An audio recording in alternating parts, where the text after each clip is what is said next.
দর্শক আসসালামু আলাইকুম। খুলনা পেটস ইউটিউব চ্যানেলে সবাইকে স্বাগতম জানাই। সবাই কেমন আছেন অবশ্যই আমাকে কমেন্ট করে জানাবেন। আবারও আপনাদের মাঝে নতুন একটি ভিডিও নিয়ে হাজির হয়েছি। আর এই ভিডিওটির বিষয় হচ্ছে কবুতরের বিভিন্ন প্রকার রোগ, এই সমস্ত রোগের লক্ষণ এবং কবুতরের সেবা যত্ন সম্পর্কিত। দর্শক, বিস্তারিত জানার আগে আপনি যদি আমার খুলনা পেটস ইউটিউব চ্যানেলটিকে ভালোবেসে থাকেন তাহলে অবশ্যই চ্যানেলটিকে সাবস্ক্রাইব করুন এবং নতুন নতুন ভিডিও নোটিফিকেশন পেতে বেল আইকন বাটনটিতে ক্লিক করুন। তাহলে দর্শক, আর দেরি না করে চলুন কবুতর সম্পর্কিত বিষয়গুলো জেনে নেওয়া যাক। কবুতর পালন করতে গিয়ে আপনারা অনেক সময় বিভিন্ন ধরনের রোগের লক্ষণ সমূহ দেখতে পান এবং বিভিন্ন সমস্যার সম্মুখীন হন। কবুতরের এক একটি রোগ কিন্তু আলাদা আলাদা লক্ষণ প্রকাশ করে থাকে। তবে কবুতরের রোগ হলে আপনাদের একটি বিষয় মনে রাখতে হবে, আর তা হলো ওষুধ সেবনের পূর্বে অবশ্যই কবুতর কি কি রোগে আক্রান্ত হয়েছে তা খুঁজে বের করতে হবে। যারা নতুন কবুতর কিনছেন তাদেরকে কয়েকটি বিষয় খেয়াল রাখতে হবে। যেমন 1. কবুতরকে সংগ্রহ করে আনার 10 থেকে 15 মিনিট পর ওর স্যালাইনের পানি খেতে দিতে হবে। মনে রাখবেন 1 লিটার পানিতে একটি ওর স্যালাইনের প্যাকেট মিশাবেন। আমি আপনাদের মনে রাখার জন্য আবারও বলছি, 1 লিটার পানিতে একটি ওর স্যালাইনের প্যাকেট মিশাবেন। 2 নম্বরে রয়েছে নতুন কবুতর আনার পর প্রথম দিন অথবা তার পর দিন স্যাভলন পানি দ্বারা কবুতরের গোসল করাতে হবে। তবে খেয়াল রাখতে হবে গোসল করাতে যেয়ে যেন কবুতরের ঠান্ডা লেগে না যায়। গোসলের নিয়ম। দর্শক, আপনাদেরকে অবশ্যই কবুতরকে গোসল করানোর নিয়ম সম্পর্কে জানতে হবে। কবুতরকে ধরে পানির নিচে পিঠ পর্যন্ত ডোবাতে হবে। তবে সাবধান থাকতে হবে মাথা বা কান কখনোই যেন ডোবানো না হয়। ডানা, পা ও লেজ পানিতে ভালো করে ওয়াশ করতে হবে। এরপর গায়ের পানি শুকানোর জন্য তাকে রোদ্রে রাখতে হবে।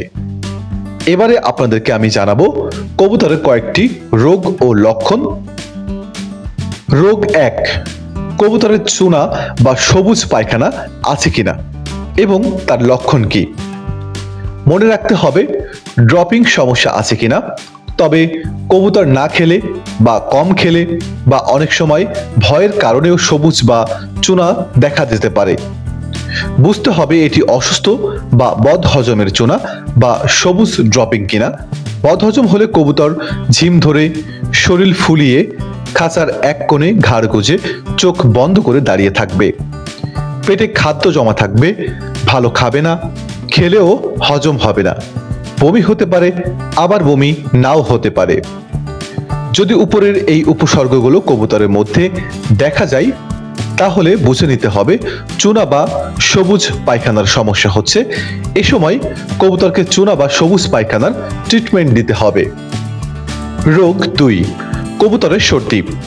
নাকে পানি থাকবে অথবা 2 আঙ্গুল দ্বারা নাকে চাপ দিলে নাক দিয়ে পানি ঝরবে। সর্দির কারণে কবুতর বারবার ঠোঁট দিয়ে ঘাড়ের দুপাশে, শরীরে বা পাক চলকাতে থাকবে। খোসখোস অথবা খকখক কাশি থাকতেও পারে, আবার নাও থাকতে পারে। সর্দির কারণে চোখে পানিও থাকতে পারে, আবার নাও থাকতে পারে। চোখের পাশে লাল হয়ে ফোলা থাকতে পারে। এই উপসর্গগুলো থাকলে অবশ্যই কবুতরকে সর্দির ট্রিটমেন্ট করতে হবে। রোগ 3. কবুতরের গালের ভিতর ফাঙ্গাস আছে কিনা। কবুতরের 2 ঠোঁট 2 হাতে হা করে ধরে রাখতে হবে এবং 2 চোয়ালে জিহ্বায় সাদা সাদা বা হলুদাভ আবরণ বা দলা পাকানো আছে না কিনা এ বিষয়ে দেখতে হবে। যে কারণে কবুতর অল্প পরিমাণে খাবে তখন কবুতরকে ফাঙ্গাসের ট্রিটমেন্ট করতে হবে। রোগ 4. চোখে ঘা বা চোখ ওঠা। এক্ষেত্রে কবুতরের চোখ ফুলে লাল হয়ে যাবে, চোখে পানি ও চোখের পাশে ময়লা থাকবে। এক্ষেত্রে কবুতরকে জরুরি ট্রিটমেন্ট করতে হবে। কবুতরের সেবা যত্ন। রুমে ছোট করে একটি সিলিং ফ্যান ব্যবহার করতে হবে এবং ভেতরের গ্যাস যুক্ত বাতাস বের করার জন্য অ্যাডজাস্ট ফ্যান জরুরি থাকতে হবে। মনে রাখতে হবে ফ্যানের বাতাস যেন কবুতরের গায়ে না লাগে। কবুতরের রুমের তাপমাত্রা 25 থেকে 30-এর ভিতর রাখা উচিত। তাপমাত্রা বেড়ে গেলে রুমের বাতাস বের করে দিতে হবে, শুধুমাত্র একটি গরমকালের জন্য প্রযোজ্য। তাপমাত্রা শীতকালে কমে গেলে কবুতরের ঘরের জানালা দরজা বন্ধ করে দিতে হবে এবং প্রয়োজন অনুযায়ী ইলেকট্রিক লাইট ব্যবহার করা যেতে পারে। তবে সেটি শীতকালের জন্য প্রযোজ্য। দর্শক, আজ এখানে শেষ করব। পরবর্তীতে আবার নতুন কোনো ভিডিও নিয়ে আপনাদের মাঝে হাজির হব, সেই অপেক্ষায় থাকবেন এবং চ্যানেলটিকে সাবস্ক্রাইব করে পাশে থাকা বেল আইকন বাটনটিতে ক্লিক করবেন, লাইক, কমেন্ট ও বেশি বেশি শেয়ার করতে থাকবেন। প্রিয় দর্শক, সবাই ভালো থাকবেন, সুস্থ থাকবেন। আল্লাহ হাফেজ।